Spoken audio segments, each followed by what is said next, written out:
Hello cuties, welcome back to my channel Learn with Sania. I hope you are doing well और आप पिछले lectures को जरूर देखा होगा और अब हम ये लास्ट लेक्चर लाए, लेक्चर नंबर 5 इस चैप्टर का, the story of village Palampur का। और आज ये चैप्टर कंप्लीट हो जाएगा फुल्ली। ठीक है, हमने अभी तक देखा कि कैसे क्या विलेज पालमपुर के बारे में देखा कि वहाँ कैसे क्या है, कैसा रोड है, कितने लोग हैं, क्या क्या क्या है, वो हम सब ने देखा। इंट्रोडक्शन देखा हमने विलेज पालमपुर का। हमने फिर फैक्टर्स ऑफ प्रोडक्शन देखे। लैंड जो कि 4 था, लैंड एंड नेचुरल रिसोर्सेस और लेबरर्स, फिर से फिजिकल कैपिटल और ह्यूमन कैपिटल। इसके बाद 3 फैक्टर्स को हमने फार्मिंग में लाया कि फार्मिंग में 3 फैक्टर्स को कैसे यूज किया जाता है, उसके बारे में पढ़ा। अब हम लेक्चर नंबर 5 लाए हैं जिसमें हम नॉन फार्म एक्टिविटीज जो कि पालमपुर में हो रहा है उसके बारे में पढ़ेंगे। ठीक है, तो नॉन फार्म एक्टिविटीज पालमपुर में सिर्फ 25% लोग करते हैं, क्योंकि 75% लोग जो हैं वो तो एग्रीकल्चर यानी फार्मिंग में ही लगे हुए हैं। ठीक है,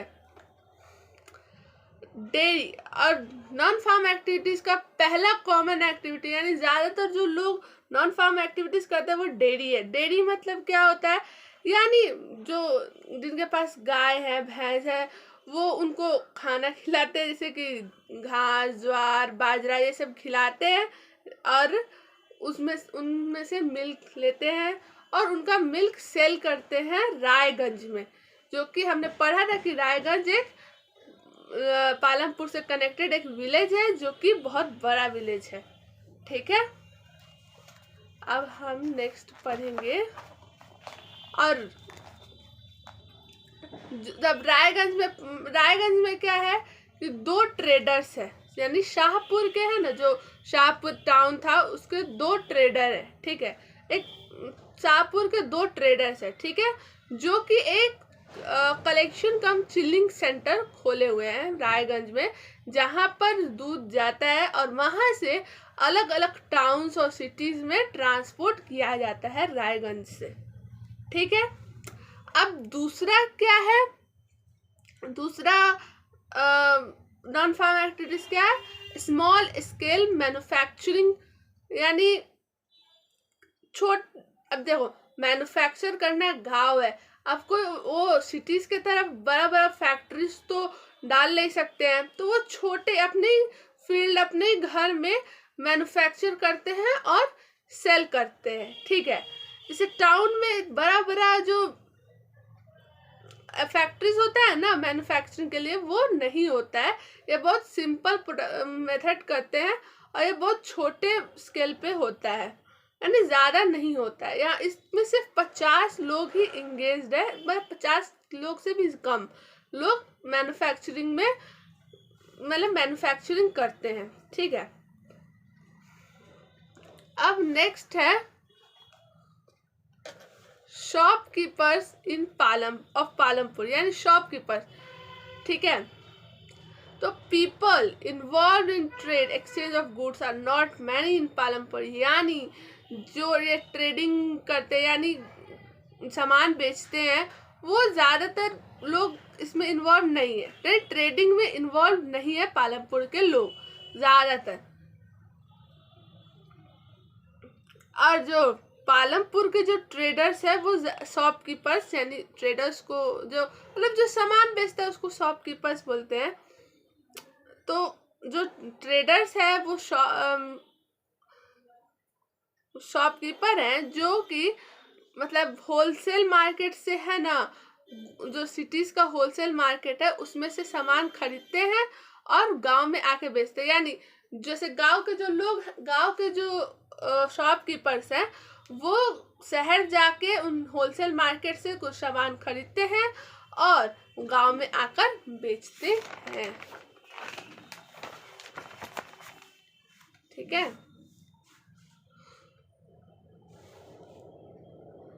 और ट्रांसपोर्ट। ट्रांसपोर्ट क्या है? यात्रायान, मतलब जो एक जगह से दूसरी जगह ले जाने के लिए यूज किया जाता है। तो हमें पता था कि जो पालमपुर है, विलेज पालमपुर है, वो उसका बहुत अच्छा रोड है और कनेक्टेड है रायगंज शाहपुर से, और बहुत अच्छा वहाँ पे ट्रांसपोर्ट सिस्टम भी है। वहाँ ट्रेडिशनल मेथड भी यूज़ किया जाता है, जैसे बुलोक कार्ट, बुगीज, ये सब टांगा, ये सब यूज़ किया जाता है।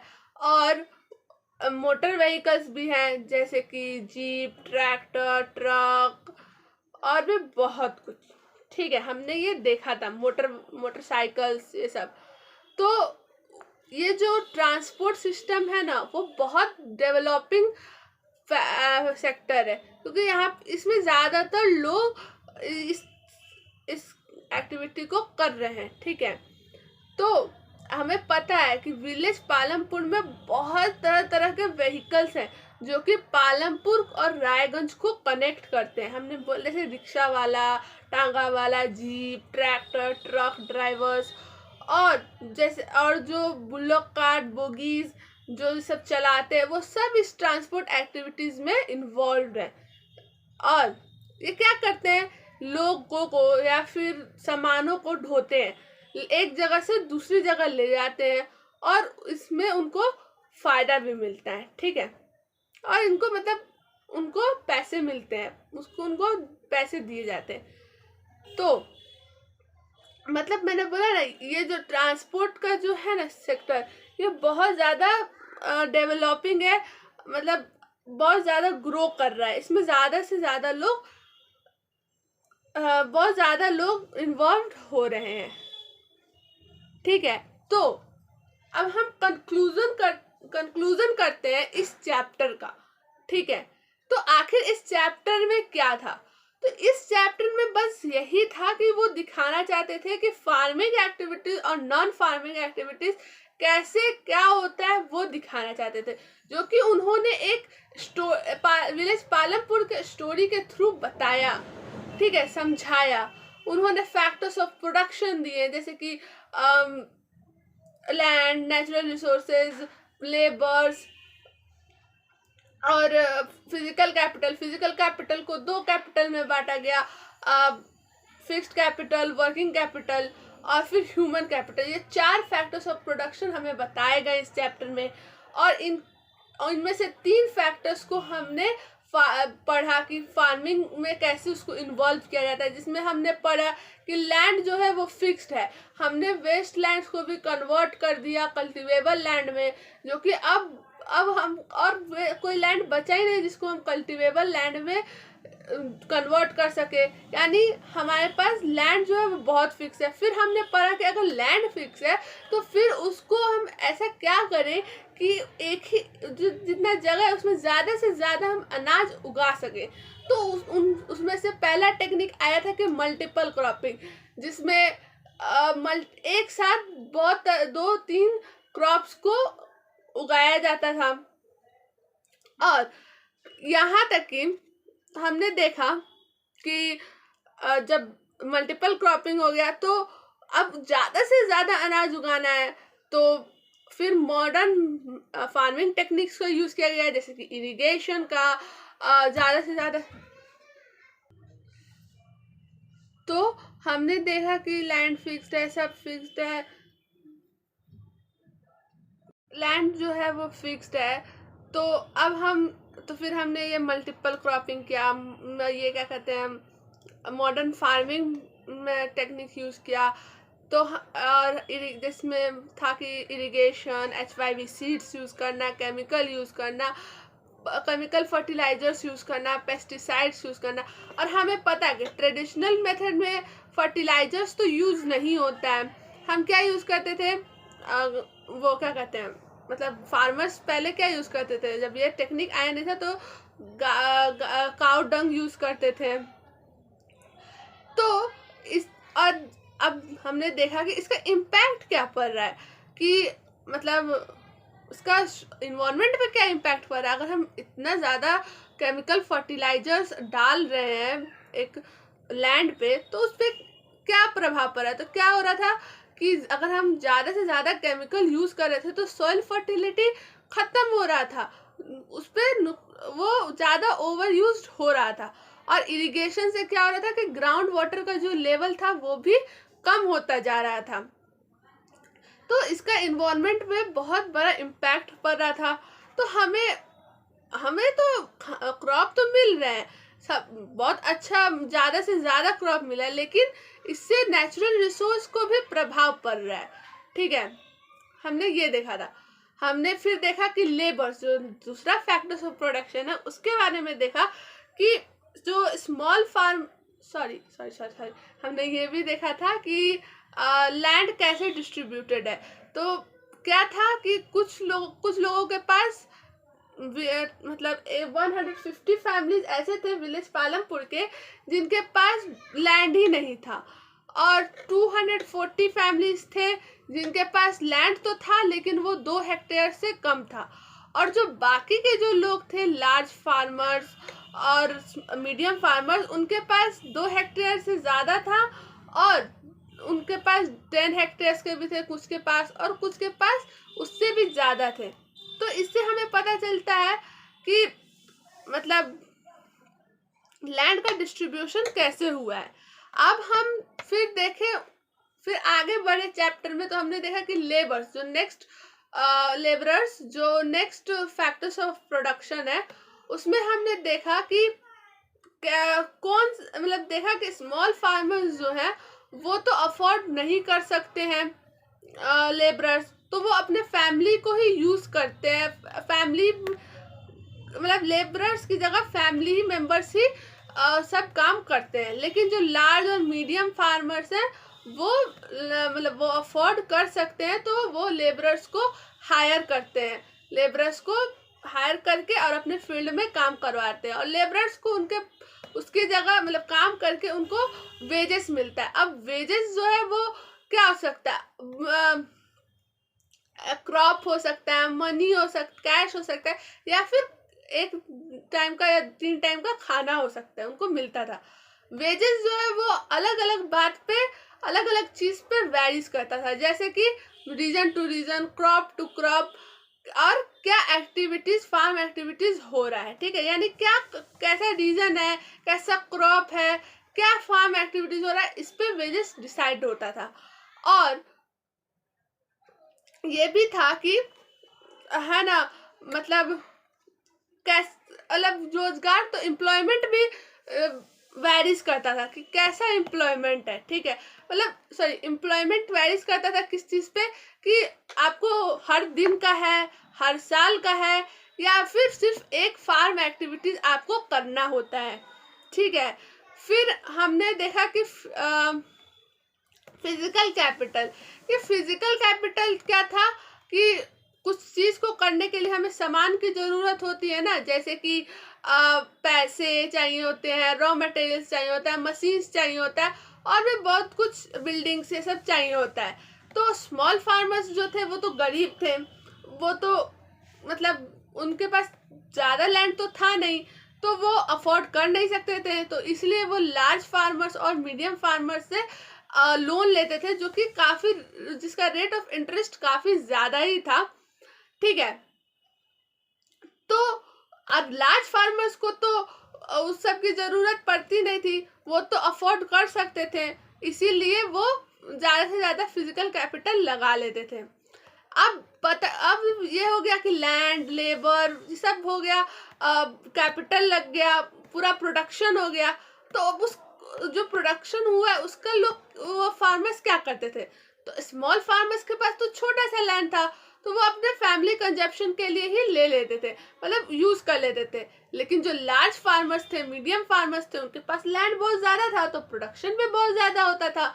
तो वो क्या करते थे कि जितना वीट जितना फूड, जितना क्रॉप उनको अपने कंजप्शन के लिए रखना था वो रख लेते थे, और बाकी को क्या करते थे कि वो सेल कर देते थे मार्केट में, रायगंज मार्केट में वो जाके सेल कर देते थे।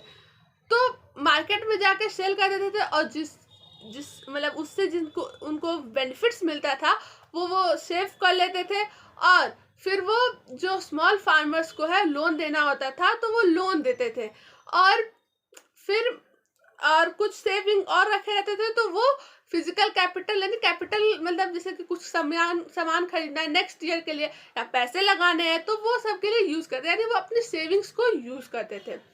फिर हमने अभी देखा कि नॉन फार्म एक्टिविटीज क्या होते हैं, पालमपुर में क्या क्या है। तो डेयरी था, मैन्युफैक्चरिंग था, और ट्रांसपोर्ट है, और शॉपकीपर्स था, जिसमें से डेयरी जो है वो बहुत ही कॉमन एक्टिविटीज है। हमें पता है कि नॉन फार्म एक्टिविटीज सिर्फ 25% लोग करते हैं, जिसमें से कॉमन सबसे ज्यादा करने वाला एक्टिविटी था डेयरी प्रोडक्ट। क्योंकि देखो फार्मिंग का है तो उनके पास गाय होगी, भैंस होगी, तो वो उनको खाना देते थे, उनको ज्वार बाजरा घास खिलाते थे, दूध निकालते थे और उनको मार्केट में बेच दिया करते थे, और उनसे उनको बेनिफिट मिलता था। और दूसरा था मैन्युफैक्चरिंग। अब देखो एक गांव है, तो गांव में देखो, गांव में ज्यादा से ज्यादा तो हम यूज मतलब क्या करते हैं, मैन्युफैक्चर क्या कर सकते हैं, शुगर केन से हम जैगरी कर सकते हैं, जैगरी बना सकते हैं।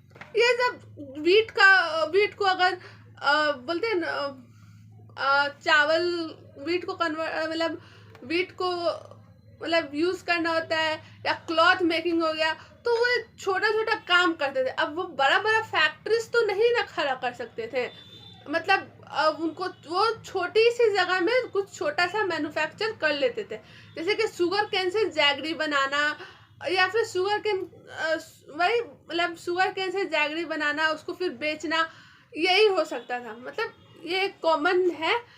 और मतलब वो जैसे शहरों में बड़ा बड़ा फैक्ट्रीज होता है हर चीज के लिए, वो नहीं था। ठीक है, कहने का मतलब ये है। ठीक है, अब तीसरा चीज था शॉपकीपिंग यानी ट्रेडर्स, यानी सामान को खरीदना और बेचना। ठीक है, तो ज्यादातर लोग इसमें भी इन्वॉल्व नहीं थे। वो शहर जाते थे, मार्केट में से सामान खरीदते थे होलसेल से, और विलेज में आके गांव में आके बेचा करते थे। छोटा छोटा जो दुकान होता है ना, छोटा छोटा दुकान टाइप का खोलते थे जिसमें हर सामान मिलता हो, वो वैसा, उसमें भी ज्यादा लोग नहीं थे।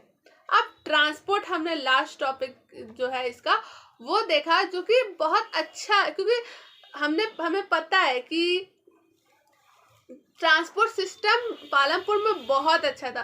तो ये एक डेवलपिंग है, क्योंकि हर किसी के पास कुछ ना कुछ होता है, रिक्शा, टांगा, ट्रक, ट्रैक्टर, जीप, या फिर ट्रेडिशनल बुलोक कार्ट, बग्गी, ये सब यूज किया जाता था ट्रांसपोर्ट के लिए। एक जगह से दूसरी जगह अब लोगों को पहुंचाया जाता था, या सामानों को, और उसके लिए उन्हें पैसे भी मिलते थे। ठीक है, और इसमें ज्यादा से ज्यादा लोग भी इन्वॉल्व हैं। ठीक है, बहुत अच्छा डेवलपिंग सेक्टर है ये। अब हमने ये चैप्टर कंप्लीट कर दिया, इसका आज मतलब चैप्टर ये खत्म हो गया। अब आप पूरे लेक्चर को देखिए, समझिए, और इसके क्वेश्चन आंसर्स कीजिए। कोई प्रॉब्लम हो, कुछ पूछना हो, तो प्लीज कमेंट डाउन।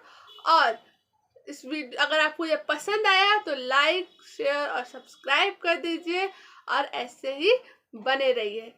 ठीक है, थैंक यू, टेक केयर, धन्यवाद, अलविदा।